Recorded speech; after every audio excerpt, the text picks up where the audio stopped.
Hello and welcome to another video of the WFCC Learner's Corner. In this video, we'll be learning about what series-helpstalemates are before looking at a brilliant example by Peter Kahl published in Schwalbe in 1955. So, let's start. Series-helpstalemates are roughly similar to what we learned in the previous video about series-helpmates. So, they're a problem in which black plays a series of moves without reply, after which white plays one move which will result in stalemate for black. So, the position in front of you is a series-helpstalemates in 19 moves.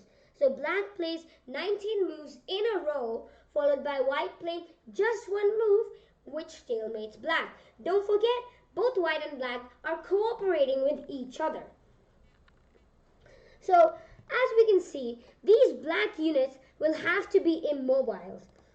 And so already the bishop, for example, this bishop, queen, king, and all of these black pawns are helping with the immobilization of these four pieces and the rook. But still, these pieces can still move out. For example, the knight on c2, the bishop on e2, the knight on d3, and the rook on d1. So, what can we do to immobilize them? Well, the correct answer is knight cb4, c2, c3, c4, knight c5. So black is making way for his pieces to move around. Rook d3, rook d1, rook d2, bishop d1.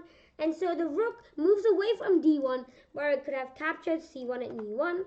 And so we see e2, e3, e4, e5, knight e6. And slowly we can understand the plan which is happening. Bishop c5, queen d6, king e5, bishop d6, c5, knight c6. And now it's been 19 moves. White plays one move to immobilize them, which is rook to d7, after which we see a stalemate, as this knight can't move, this knight can't move, and this bishop can't move. In the final position, the black force reoccupies the exact same squares as those used in the diagram, but with all 16 pieces reallocated, which is a maximum task. There are three separate chains of units that cyclically exchange their pieces. The 5 on the c file. So as you can see, there was once a knight on c2 and a black pawn on c6, but they have cyclically exchange their spots, which is also known as cyclic Platzwechsel. Another three units which have cyclically exchanged their pieces is the bishop on d6, the king on d5, and the queen on d4. And the other 8 units which also have done the same.